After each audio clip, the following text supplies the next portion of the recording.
പഞ്ചായത്തുകളിൽ നിരവധി തലത്തിലും തരത്തിലും യോഗങ്ങൾ നടക്കുന്നുണ്ട്. അതിൽ ഭരണസമിതി യോഗത്തെക്കുറിച്ച് ചർച്ച ചെയ്യാം. എന്തൊക്കെയാണ് പഞ്ചായത്ത് യോഗ നടപടിക്രമങ്ങൾ? ചട്ടങ്ങളിൽ യോഗ നടപടികളെക്കുറിച്ച് എന്തൊക്കെയാണ് പറഞ്ഞിരിക്കുന്നത് എന്ന് മനസ്സിലാക്കാം. പഞ്ചായത്ത് ആസ്ഥാനത്ത് മാത്രമാണ് പഞ്ചായത്ത് യോഗങ്ങൾ നടത്തേണ്ടത്. മാസത്തിൽ ഒരു തവണയെങ്കിലും യോഗം ചേരണം. പൊതു ഒഴിവ് ദിവസം യോഗം ചേരാൻ പാടുള്ളതല്ല. അടിയന്തര ഘട്ടങ്ങൾ ഒഴികെ രാവിലെ 9 മണിക്കും വൈകുന്നേരം 6 മണിക്ക് ശേഷവും യോഗം കൂടാൻ പാടുള്ളതല്ല. യോഗസ്ഥലവും തീയതിയും സമയവും അജണ്ടകളും സഹിതം തയ്യാറാക്കിയ യോഗ നോട്ടീസ് അംഗങ്ങൾക്ക് 3 ദിവസം മുൻപ് നൽകണം. യോഗം നടക്കുന്ന തീയതിക്കും നോട്ടീസ് നൽകുന്ന തീയതിക്കും ഇടയിൽ 3 പൂർണ്ണ ദിവസങ്ങൾ ഉണ്ടായിരിക്കണം.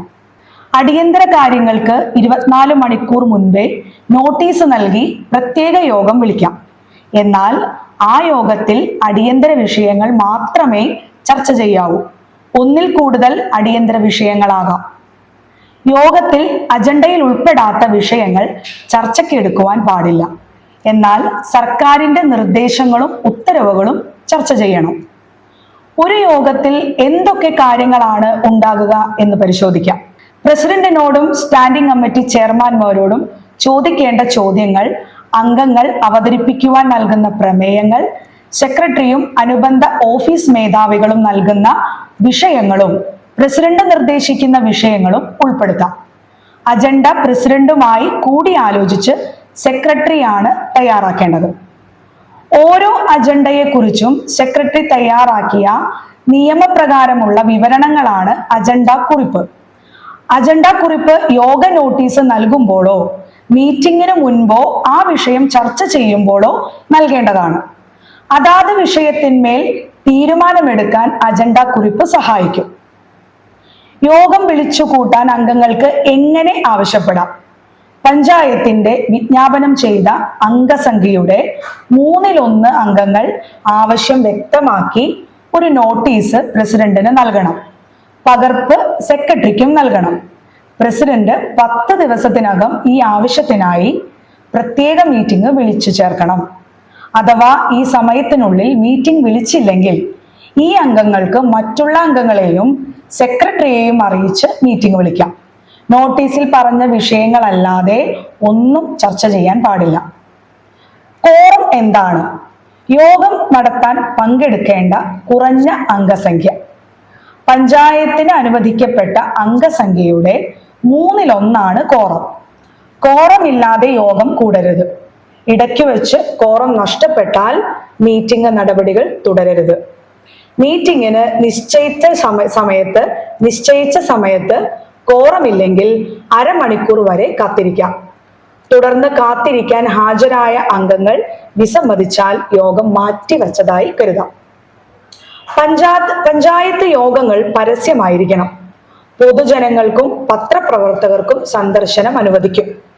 പ്രവേശനം അധ്യക്ഷൻ നിയന്ത്രിക്കും. ന്യായമായ കാരണങ്ങളാൽ സന്ദർശകരെ ഒഴിവാക്കാനും ചട്ടങ്ങൾ നിർദ്ദേശിക്കുന്നുണ്ട്. പഞ്ചായത്ത് യോഗങ്ങളിൽ അധ്യക്ഷം വഹിക്കുന്നത് ആരാണ്? പ്രസിഡന്റ് ആണ് എന്ന് എല്ലാവർക്കും അറിയാം. പ്രസിഡന്റ് ഹാജരില്ലെങ്കിലോ വൈസ് പ്രസിഡന്റ്. ഈ 2 പേരും ഹാജരില്ലെങ്കിലോ ആ യോഗത്തിൽ വെച്ച് ഭൂരിപക്ഷത്തോടെ തിരഞ്ഞെടുക്കപ്പെടുന്ന അംഗമായിരിക്കും ആ യോഗത്തിന്റെ അധ്യക്ഷം വഹിക്കുക. അധ്യക്ഷന്റെ ചുമതലകൾ. അധ്യക്ഷനാണ് യോഗം നിയന്ത്രിക്കേണ്ടത്. യോഗങ്ങളിൽ ഉണ്ടാകുന്ന ക്രമപ്രശ്നങ്ങളിൽ അധ്യക്ഷൻ തീരുമാനമെടുക്കണം. ക്രമസമാധാന പ്രശ്നങ്ങളിൽ 1 ദിവസം വരെ യോഗം നിർത്തിവെക്കാം. ആവശ്യമെങ്കിൽ കാസ്റ്റിംഗ് വോട്ട് രേഖപ്പെടുത്താം. ക്രമരഹിതമായി പെരുമാറുന്ന അംഗത്തെ ആ ദിവസത്തേക്ക് സസ്പെൻഡ് ചെയ്യാം.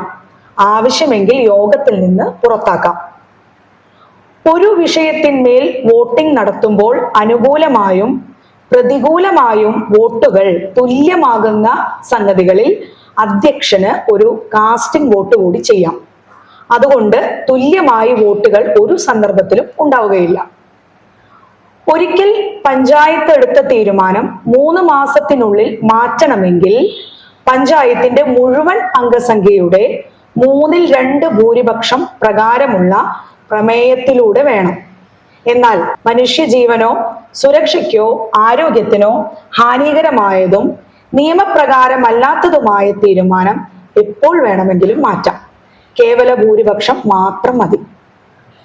അംഗങ്ങൾക്ക് പ്രസിഡന്റിനോടും സ്റ്റാൻഡിംഗ് കമ്മിറ്റി ചെയർമാൻമാരോടും രേഖാമൂലം 7 ദിവസം മുൻപേ എഴുതി നൽകി പഞ്ചായത്തിന്റെ അധികാര പരിധിയിലെ വിഷയങ്ങളിൽ 2 ചോദ്യങ്ങൾ വീതം ചോദിക്കാം. ഓരോ ഉപചോദ്യവും ചോദിക്കാം. 7 ദിവസം എന്നത് പ്രസിഡന്റിന് ഇളവ് ചെയ്യാം. പ്രമേയങ്ങളും ഇതുപോലെ 7 ദിവസം മുൻപ് നൽകണം. എന്നാൽ പ്രസിഡന്റ്, വൈസ് പ്രസിഡന്റ് എന്നിവരിൽ അവിശ്വാസം രേഖപ്പെടുത്തുന്ന പ്രമേയം ബന്ധപ്പെട്ട ഉദ്യോഗസ്ഥനാണ് നൽകേണ്ടത്. പ്രത്യേക യോഗമാണ് അവിശ്വാസം കൈകാര്യം ചെയ്യുന്നത്. അധ്യക്ഷൻ പേര് വിളിക്കുന്ന ക്രമത്തിലാണ് അംഗങ്ങൾ പ്രസംഗിക്കേണ്ടത്. അധ്യക്ഷന്റെ അനുമതിയോടെ അംഗത്തിന് യോഗത്തിൽ വിശദീകരണം നൽകാം. അംഗങ്ങൾക്ക് യോഗത്തിൽ ക്രമപ്രശ്നം ഉന്നയിക്കാം. ക്രമപ്രശ്നത്തിന്മേലുള്ള അധ്യക്ഷന്റെ തീരുമാനം അന്തിമമായിരിക്കും. യോഗത്തിൽ വോട്ടിംഗ് നടത്തേണ്ട രീതി അധ്യക്ഷന് തീരുമാനിക്കാം. വോട്ടെടുപ്പ് വേണമെന്ന് അംഗങ്ങൾ ആവശ്യപ്പെട്ടാൽ കൈ പൊക്കിയുള്ള വോട്ടെടുപ്പ് നടത്തണം. തീരുമാനങ്ങളും മിനിറ്റ്സും ഇപ്പോൾ K-SMART എന്ന സോഫ്റ്റ്വെയർ മുഖേനയാണ് രേഖപ്പെടുത്തുന്നത്. യോഗത്തിൽ സെക്രട്ടറിയും അനുബന്ധ ഓഫീസ് മേധാവികളും പങ്കെടുക്കണം. മിനിറ്റ്സ് 4 ദിവസത്തിനകം പൂർത്തീകരിക്കണം. മിനിറ്റ്സ് സോഫ്റ്റ്വെയർ മുഖേന കാണാവുന്നതാണ്. യോഗത്തിൽ പങ്കെടുത്ത തീരുമാനത്തിനെതിരെ വോട്ട് ചെയ്ത അംഗത്തിന് ഭിന്ന അഭിപ്രായക്കുറിപ്പ് നൽകാം. വ്യക്തിപരമായും ധനപരമായും താല്പര്യമുള്ള വിഷയങ്ങളിൽ യോഗത്തിൽ ചർച്ചകളിൽ നിന്ന് അധ്യക്ഷനും അംഗങ്ങളും വിട്ടുനിൽക്കണം. പഞ്ചായത്ത് യോഗ നടപടികളെ കുറിച്ച് എല്ലാവർക്കും മനസ്സിലായി എന്ന് കരുതുന്നു. കൂടുതൽ വിശദവിവരങ്ങൾ പരിശോധിക്കുന്നതിനായി പഞ്ചായത്ത് രാജ് ആക്ട് കൂടി വായിച്ച് മനസ്സിലാക്കാവുന്നതാണ്. ഇനിയൊരു അടുത്ത അധ്യായം വരുന്നത് വരെ നമസ്കാരം.